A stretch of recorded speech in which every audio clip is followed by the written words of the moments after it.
महान भूमि को उपजाऊ बनाने वाला किसान, फिर उसी भूमि की रक्षा के लिए हाथों में हथियार उठाकर अपनी वीरता दिखाने वाला योद्धा और अपने लोगों को समान न्याय देने वाला राजा देवेंद्र कुल वेलालर।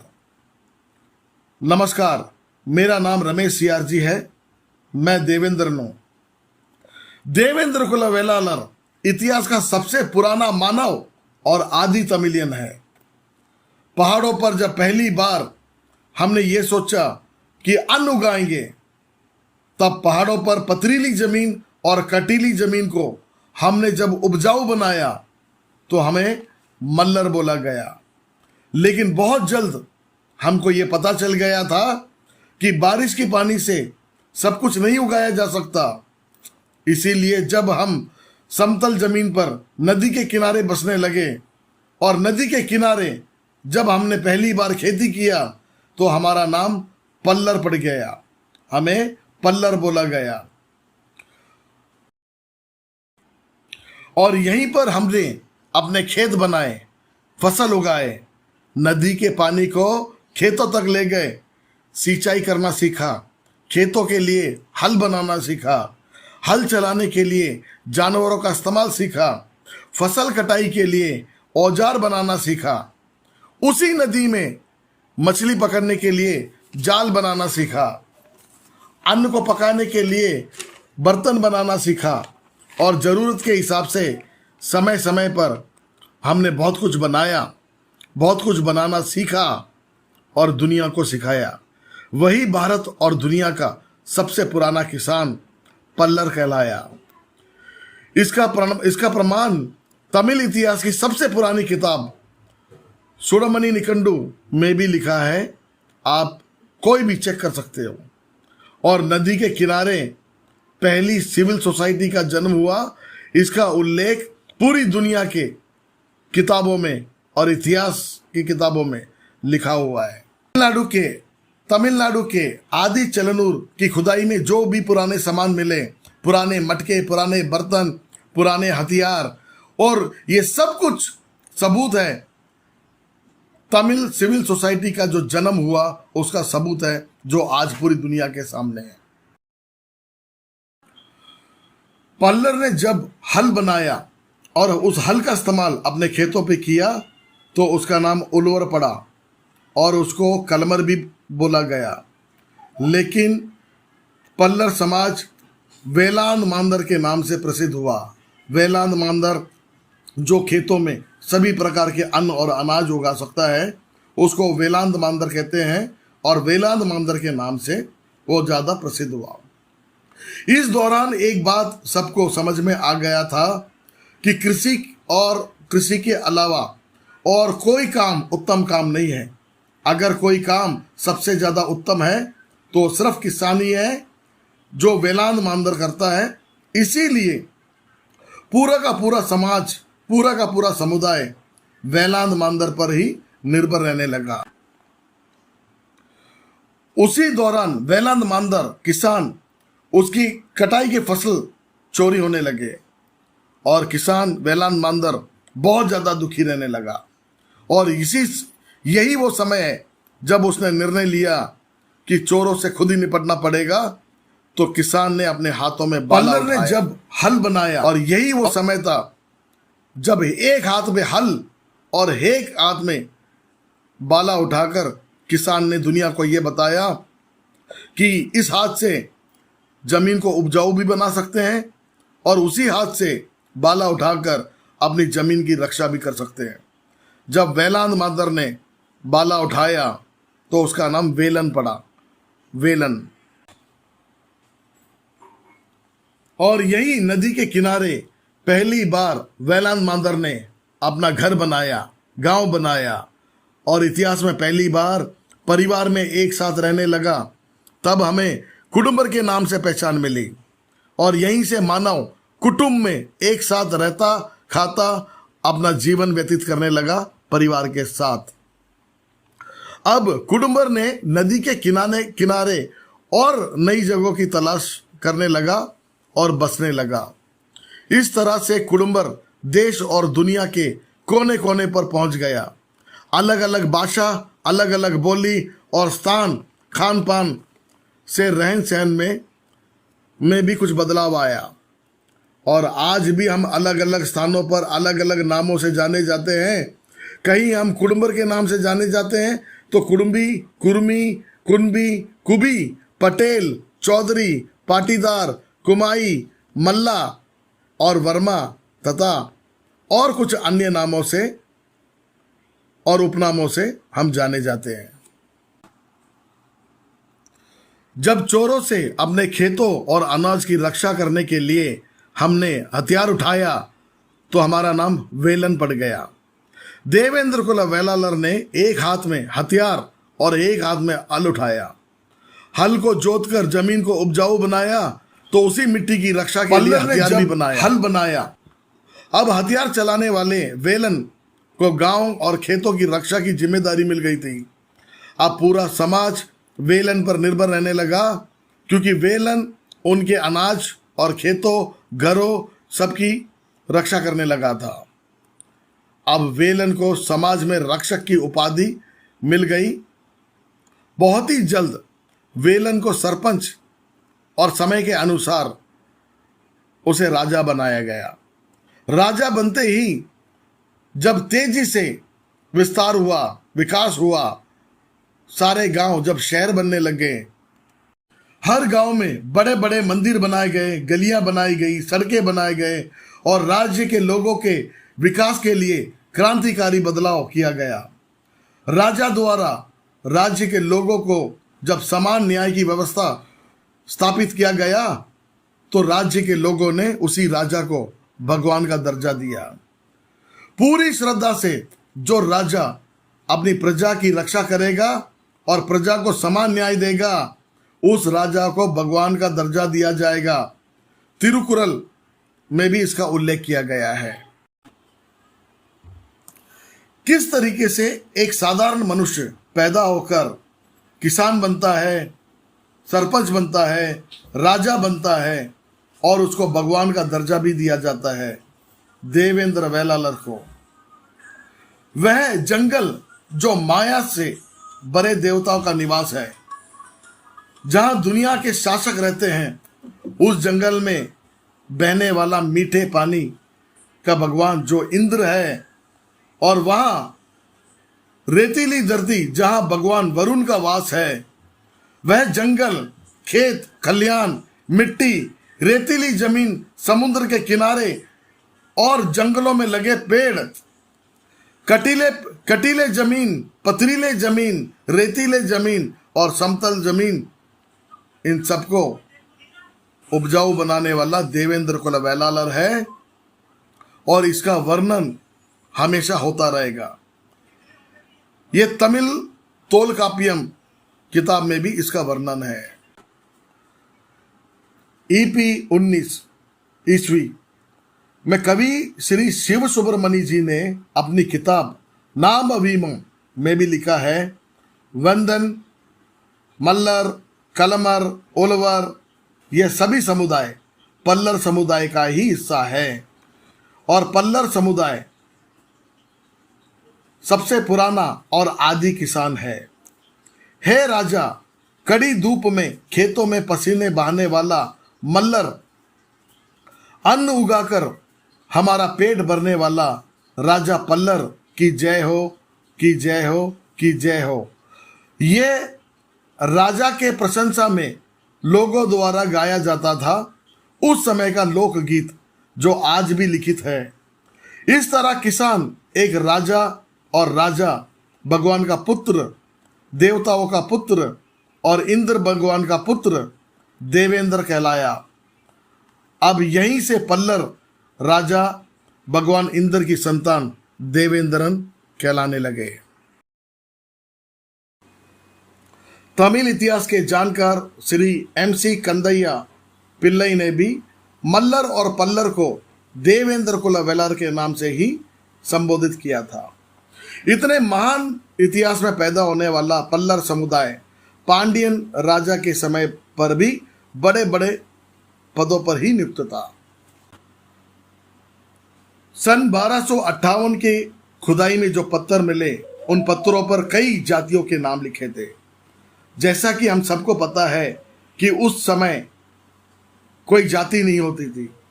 जिस तरह के काम हमारा परिवार या हमारा समुदाय करता था, हम उसी से पहचाने जाते थे और उसी से बुलाए जाते थे। जैसा कि जो कृषि करता था उसका नाम पल्लर, मल्लर, उलवर, वेलान, मांदर के नाम से पहचाना जाते थे।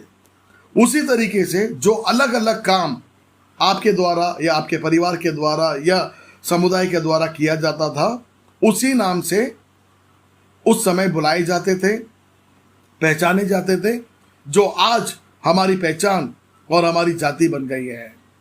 उस पत्थर पर मिले निम्न वर्ग के काम करने वाले लोगों के नाम और उनके जाति के नाम छपे हुए थे, लेकिन उस पत्थर पर भी कहीं पल्लर या मल्लर का विवरण नहीं था, जो इस बात का बहुत बड़ा सबूत है कि उस समय पर भी पल्लर समुदाय, मल्लर समुदाय बहुत ज़्यादा सक्षम, बहुत ज़्यादा अमीर, पैसे वाले थे। जब तमिल राजाओं पर आंध्रा और मराठा के राजाओं ने अपनी सेना के साथ आक्रमण किया और तमिलनाडु पर कब्जा किया, तब इन राजाओं ने देवेंद्र कुल वेलालर के जमीन छीनकर उनको गुलाम बनाया, उनको बंदी बनाया। इस बात की पुष्टि इतिहास के जानकार श्री मुनिवर के.आर. हनुमंतन जी ने भी किया है।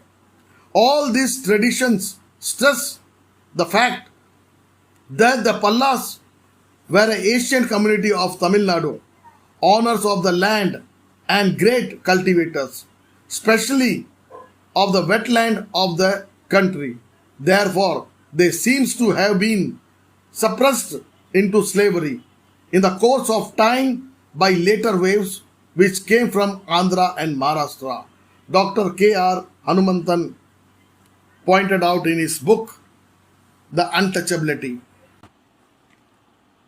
इसके पश्चात सन 1891 में तमिलनाडु के सेंगलपेट्टू के अंग्रेजी अधिकारी जेम्स J.H.A. ट्रमनहारे ने 1891 में तमिलनाडु के गरीब, जरूरतमंद, छुआछूत की श्रेणी में आने वाले अनुसूचित जाति के लोगों को डिप्रेस क्लास में शामिल करने तथा उनको सरकारी मुफ्त जमीन और सरकारी मदद दिए जाने का एक प्रस्ताव अंग्रेजी सरकार के सामने रखते हैं 16 मई 1892 को।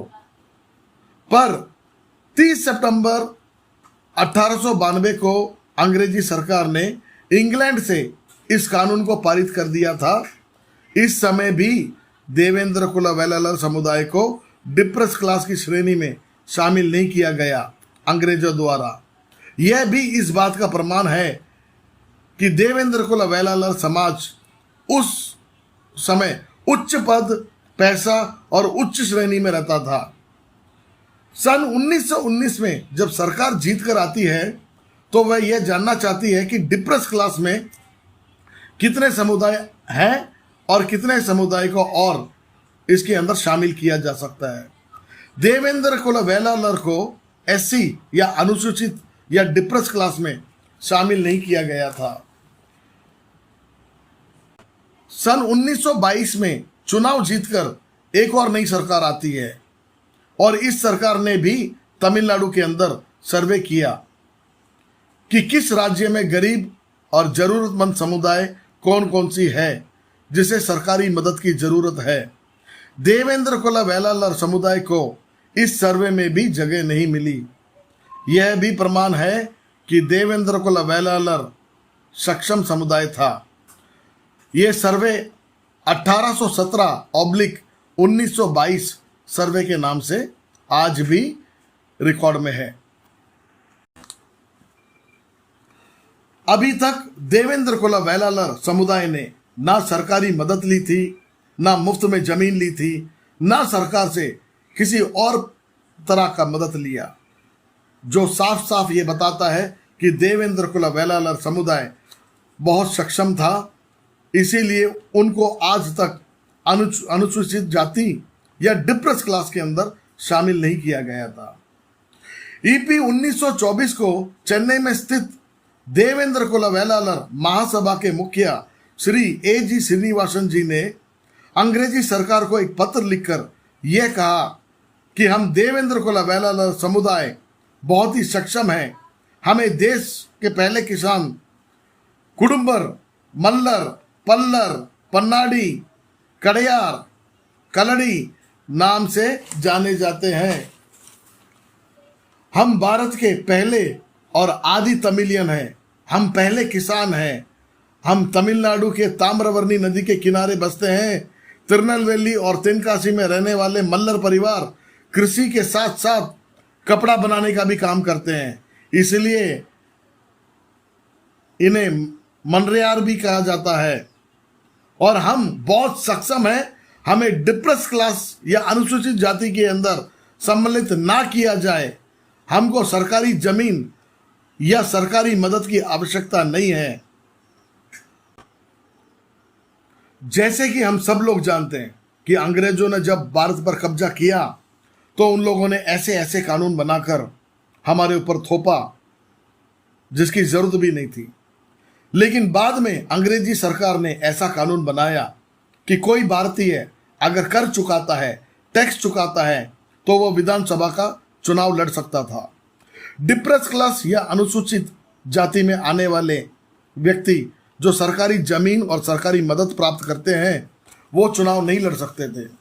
सन 1926 में तमिलनाडु के तिरुतुरायपंडी नामक जिले में पहली बार कोई देवेंद्र कुला वेलालर समुदाय से चुनाव लड़ने वाला था।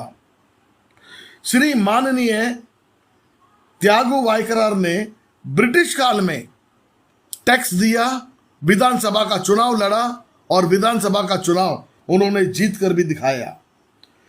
यह इस बात का साफ साफ संदेश देता है कि अंग्रेजी शासन काल में देवेंद्र कुला वेलालर परिवार बहुत ज्यादा सक्षम था, कर चुकाता था और उच्च श्रेणी में रहता था।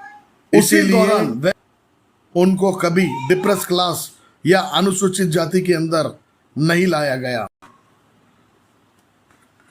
अंग्रेजी शासन काल में पल्लर समुदाय के नाम से टैक्स होता था, पल्लर समुदाय के नाम से कर होता था। The parlour worry, the parlour tax. This was levied on a men of certain castes and was apparently proportioned to the fee payable particularly to them during harvest time for reaping and threshing the crops of a various village. The Madura Country, a manual by James Harley Nelson, part 4, chapter 2, page number 40. इस बात से यह पता चलता है कि अंग्रेजों ने भारत पर 200 साल तक कब्जा कर रखा था और पल्लर वरी तमिलनाडु के कई राज्यों के कई गांवों से पल्लर समुदाय के लोगों से अंग्रेज सरकार कर वसूला करती थी। पल्लर समुदाय जरूरतमंद, गरीब, शेड्यूल कास्ट, अनुसूचित जाति समुदाय में नहीं आता था।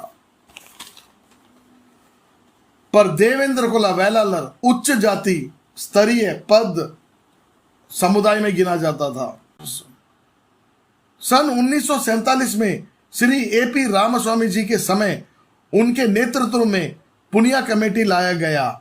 इसके आधार पर अनुसूचित जाति के अंतर्गत आने वाले समुदाय को सरकार ने 1 करोड़ रुपए दिए और पुनिया कमेटी को पैसे सभी अनुसूचित जाति को बराबर बांटने को कहा। उनके हिसाब से